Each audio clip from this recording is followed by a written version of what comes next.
Tulsa's Channel 8 starts now with live breaking news. That breaking news, it's a chaotic scene this evening across Green Country as fire crews battle flames. A lot of people are already forced to evacuate as an entire casino is threatened by fire. Hi, everyone. Thanks for joining us tonight. We have crews closely watching as the drama continues to unfold this evening. Channel 8's Angelica Brown starts out our team coverage live near Winona tonight. Angelica, you're so close you can see the flames.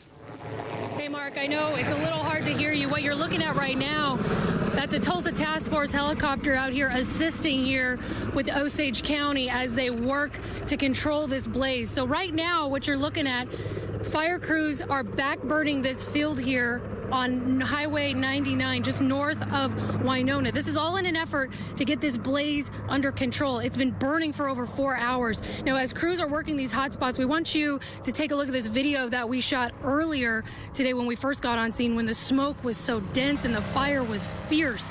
Emergency management crews say there were at least 30 crews out here working. Since we've been on scene, we've seen several water trucks, and we're also told, again, you saw that helicopter, that Tulsa Task Force came out here to help. Now, we do know that there were just a few homes with minor damage out here. One of them was vacant and no injuries, thank goodness. So as we continue to cover these fires, we do want to emphasize that safety is always just a #1 priority for these crews that are out here. So they've blocked off a lot of the road here at Highway 99 and Highway 11. And there's been a lot of questions from drivers as they try to get home and try to get to their houses, of course. But, you know, when you see fires like these, guys, it's always important to just not ask a lot of questions and just let these guys do their job. So we're going to continue to stay out here and hopefully get another update on this fire. But for now, reporting live, Angelica Brown, Tulsa's Channel 8. All right, Angelica, thank you. A busy evening for a lot of people. We have multiple angles of the fires in Sand Springs.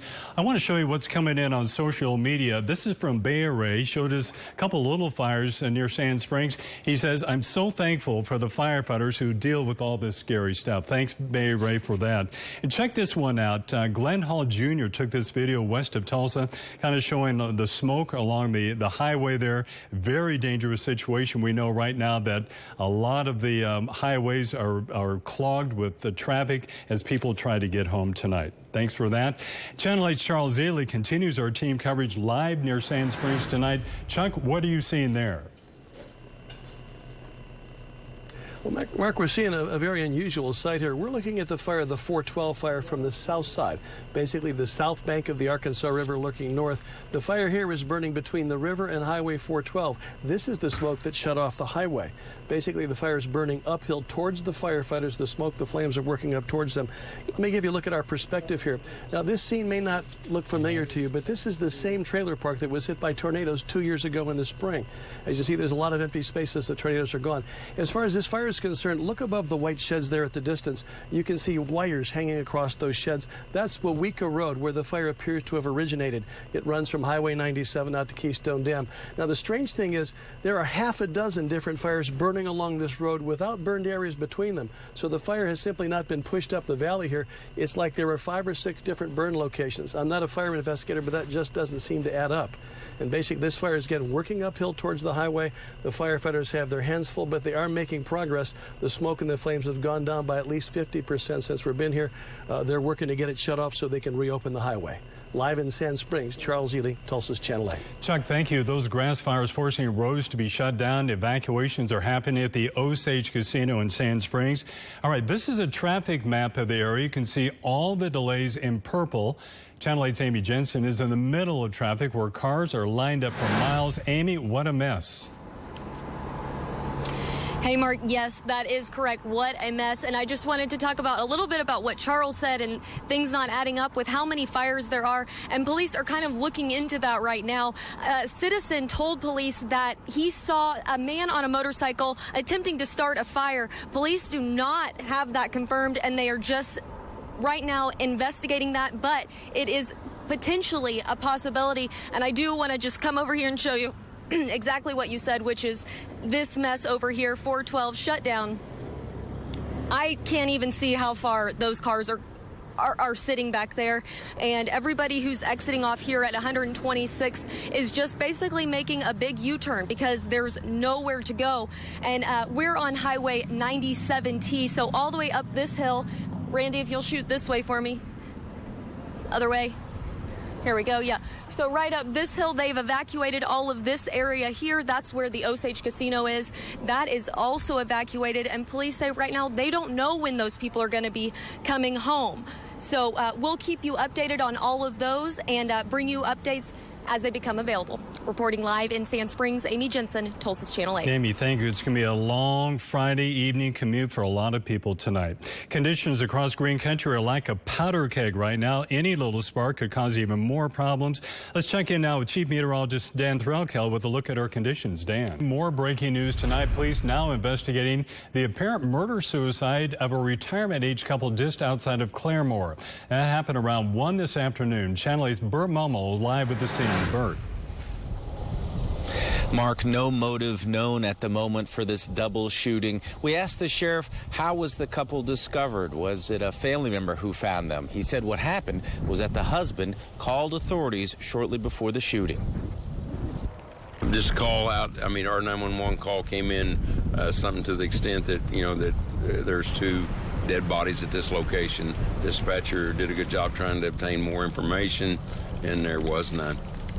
Sometimes cases like this, there's perhaps a medical situation with one person, and it's a kind of a mutual agreement that, do we know if we're not aware of, I mean, certainly everything happens for a reason, but we're not aware of any pressing reason at this time, and I'm not certain that the family does, but, as these investigations go, I mean, we'll certainly ask those questions of the family for speculation of what they may know, and it may be pretty clear and obvious, but at this point, we would only be guessing. The sheriff says there was one other person inside the house at the time of the shootings, but that person was uninjured. Reporting live, Burt Mummel, Tulsa's Channel 8. Burt, thank you. And more breaking news tonight. A sheriff's department trying to find out more about a disturbing discovery. Oklahoma County deputies now trying to find the mother of a fetus that was found at a wastewater treatment plant. Workers there say they found it in a drainage area. Investigators believe someone put it into the sewer system sometime within the past 3 days or so. In a developing story, it's been a roller coaster of a week with talk of teacher walkouts, and today we're hearing from the governor for the first time on the issue. Governor Fallon spoke with us about the education battle. She says she's hoping a decision can be made before the end of the legislative session in May. It will take both parties, not just one party, the majority party, but it will take both the Democrats and the Republicans passing something to get the revenue to be able to pay our teachers a decent pay raise and be able to keep them here. And the governor says she's worked the past 3 years to get a pay raise, which has been unsuccessful. She has 10 months left in office. And a walkout could have an impact that stretches beyond the schools. Channel 8's Angelica Brown tells us how the city's economy could be impacted. It's prom season, a time most formal dress shops brace for. But here at Fasciano's, not much is happening. People started calling, asking, what happens if there's no prom? I never even thought that if there's a teacher walkout, there would be no prom. Owner Jennifer Thompson says the looming teacher walkout has her prom sales down. It's kind of started off a little slow, and I think it's because it's iffy. Like, some schools don't know. The first prom is April 6th. So, I mean, it's kind of scary as a retailer, thinking, well, what are we going to do? And in another part of town, in another kind of industry. Hopefully it doesn't hurt us too bad. Lee Vo, general manager of Jinya Ramen, is trying to accommodate his staff, some of them parents who might need to take off if the walkout happens. Well, we're fortunate enough that we are flexible and our staff is supportive of each other, and everybody is definitely aware of the climate right now. In an effort to attract more businesses, he's offering discounts to teachers during this tough time. Yeah, whatever we can do to help them out. And the best we can do right now is to just feed them and let them know that we're here to support them. There's not a 100% guarantee this walkout will happen, but most business owners who might be impacted. It's going to affect a lot of the business in this area because those teachers are part of the community that spend the money. Are prepared for the worst just in case. Angelica Brown, Tulsa's Channel 8. Right now, we're just hours away from the St. Patrick's Day celebration, but the work going into the day has been much longer. Channel 8's Amy Jensen was there for some of the preparations. All hands on deck, 62 years of Irish music, food, and drinks right here in downtown Tulsa. We look forward to it every year. Jo Armstrong and her husband own Arnie's Bar, and they're the drive behind the annual party. This year, just like the rest, the day before St. Patty's Day is crunch time. I mean, you're closing off major streets down here. That's a big deal. And, you know, getting all of your things together to make it all come together wholly and flow well. Arnie's is bringing in hundreds of kegs, hundreds of cases of beer and alcohol, planning for a beautiful Saturday St. Patrick's Day. You just prepare for it being packed. And then you hope that everybody comes out and has a good time and is smart and responsible. The small bar that typically only seats 100 will have a staff of about 50 come Saturday. And McNally's is doing the same. You know, everyone who works for us will be working tomorrow. We're going to be fully staffed up.